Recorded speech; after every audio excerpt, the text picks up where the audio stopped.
quando o homem vive em pé, Deus vive com dignidade, quando o homem é capaz de assumir aquele projetão que está no nosso coração. Nenhum outro quer descer pelo chão, nenhum. Há tarefas. E a mesa de hoje fala isso.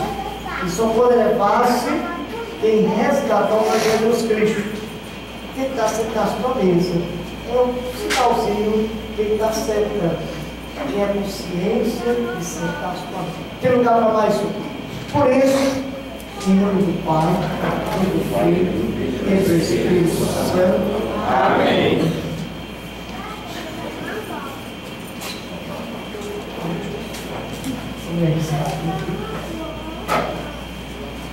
O Senhor esteja convosco. Está no meio de nós. Então vamos viver em silêncio para começar a não sair do chão de nossa vida.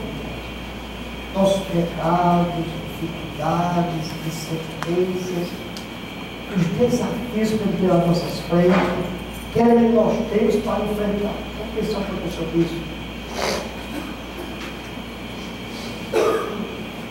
E agora, com muita disposição, vamos cantar perdão ao nosso Deus. Perdão,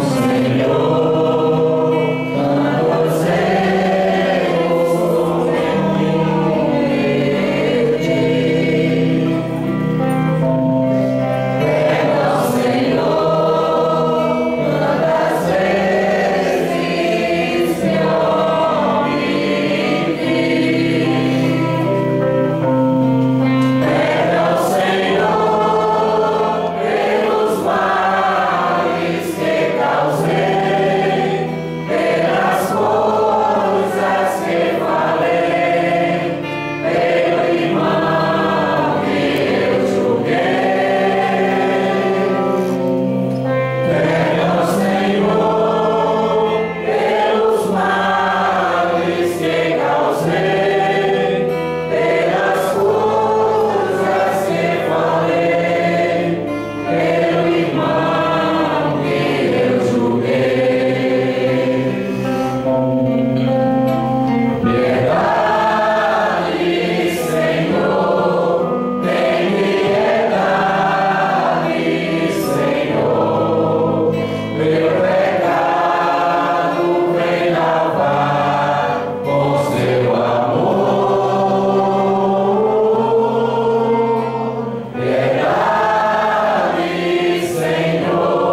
conosco, nos purifique nossos pecados, pela celebração desta Eucaristia, nos faça dignos da mesa do seu reino.